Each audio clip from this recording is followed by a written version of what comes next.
네, 최상병이 사망한 지난해 7월 30일 해병대 수사단장인 박정훈 대령이 김계환 해병대 사령관과 함께 이종호 해군 참모총장, 이종섭 전 국방부 장관에게 수사 결과를 각각 대면 보고했고, 이날 박진희 국방부 보좌관의 의견에 따라 김 사령관은 국가안보실에도 보고를 했다고 합니다.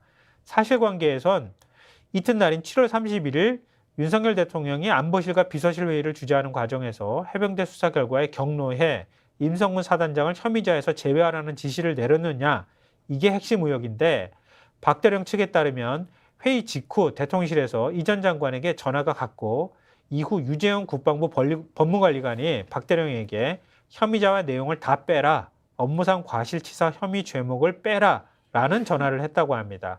이날 임 사단장의 직무 배제 명령은 휴가로 처리됐고, 해병대의 언론 브리핑과 국회 보고도 취소가 됐습니다. 이 전 장관 측은 직권남용죄가 성립될 수 없다는 법리적 주장을 지금 펴고 있는데요. 군사법원법상 이첩 전 사건 내용에 관한 검토와 경찰 이첩 회수까지 국방부 장관에게 권한이 있고, 박 대령이 임 전 사단장을 포함해 할 수 있는 수사를 다했기 때문에 방해된 권리 행사도 없다라는 이유를 대고 있다고 합니다. 그러니까 이 기사가 지면에는 요까지만 나왔는데 네. 인터넷으로 가면은 좀 길게 쫙. 그렇죠. 길어요, 기사가. 왜냐하면 반대쪽에서 주장하는 내용을 실어놨어요. 그래서 그거를 조금 소개를 해드릴게요. 네네. 지금 말씀하신 게 이종섭 전 장관 측 주장이지 않습니까? 네. 그런데 박정훈 대령 측은 이렇게 주장을 해요. 직권남용이란 형식적 외형적으로 직무집행으로 보이나 남용에 해당하는지 구체적인 직무행위의 목적, 그 행위가 당시 상황에서 필요성이나 상당성이 있는지, 직권행사가 허용되는 법령상 요건 충족 등의 여러 요소를 고려해서 결정해야 한다는 대법원 판례가 있기 때문에 네. 대통령실 개입 여부나 국방부 조치의 목적 등까지 세세하게 따져봐야 된다라고 지금 얘기를 하고 있다는 겁니다. 그러니까 대법원의 경우에 직권 행사의 주된 목적이 직무 본연의 수행에 있지 않고 본인 또는 제3자의 사적 이익 추구나 청탁 또는 불법 목적 실현 등에 있는 경우 등을 직권남용의 요건으로 본다는 게 있어서 그러니까 여기서 지금 말씀드린 게 본인 또는 제3자의 사적 이익 추구나 청탁 또는 불법 목적 실현을 얘기하고 있잖아요.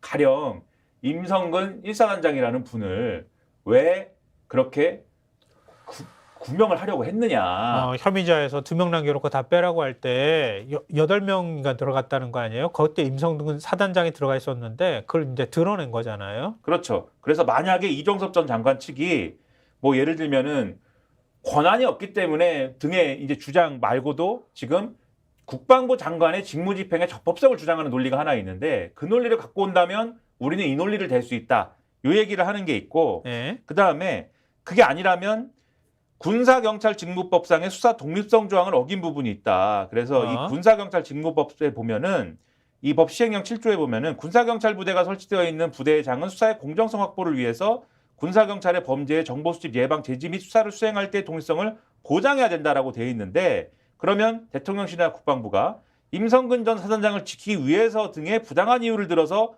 압박을 한 것인지, 아니면 단순히 혐의에 대한 자체적 판단을 경찰에 맡기고 사실관계에만 이첩하라는 취지의 단순한 업무 지시를 했는지가 초점이 된다. 이 기사에서 이렇게 해설을 하고 있거든요. 이 부분의 경우에는. 그럼 여기서 누가 중요하냐면 유재훈 국방부 법무관리관의 역할이 중요한 거죠. 왜냐하면 그 얘기를 한 게 유재훈이니까. 그렇죠. 그리고 이 박정훈 대령 측 이렇게도 얘기합니다. 직권남용죄 아니더라도 해병대 수사단의 사건 이첩은 공무원의 비위고발 의무와도 유사하게 생각할 수 있다.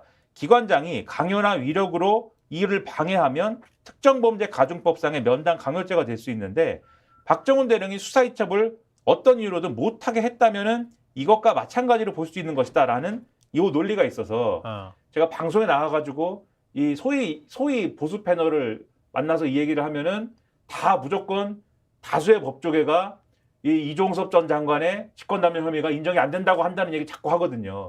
원래 가지고 있는 권한이고, 그거 국방부 장관이 정당한 권한을 행사했다고 보는 거잖아요. 그런데 혹시 누가 그런 얘기를 하면 꼭 이 반대 논리가 다 있다는 것을 이 구독자분들은 주장하시기 바랍니다. 제가 다시 한 번만 정리해 주세요. 또 그 되게 중요한데, 왜냐 복잡하게 말고 쉽게 이해하기 쉽게. 왜냐하면은 우리가 패널이라고 생각하고 보통 그렇잖아요. 앞에 이제 그 같이 패널로 붙으면은 하는 얘기가 딱 전파하는 얘기가 네. 원래 군 수사는 이런 사건의 경우에 사병이 사망했기 때문에 그건 경찰이 수사하는 겁니다. 그러니까 해병대에서 수사하는 게 아니에요.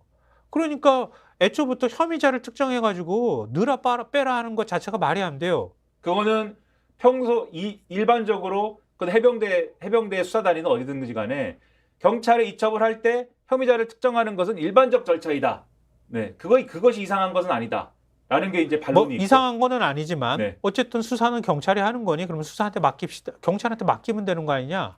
경찰에 맡기라고 한 게 적법한 직무 지시다라는 게 이정섭 전 장관 측의 주장인데 네. 그 적법한 직무 지시의 배경에 불온한 의도가 있으면 네, 직권남용이 된다. 이 다른 불온한- 의도가 있으면 그렇죠. 불온한 의도라는 거는 임성근 전 사단장을 지키기 위한 목적이 불온하면 그렇죠?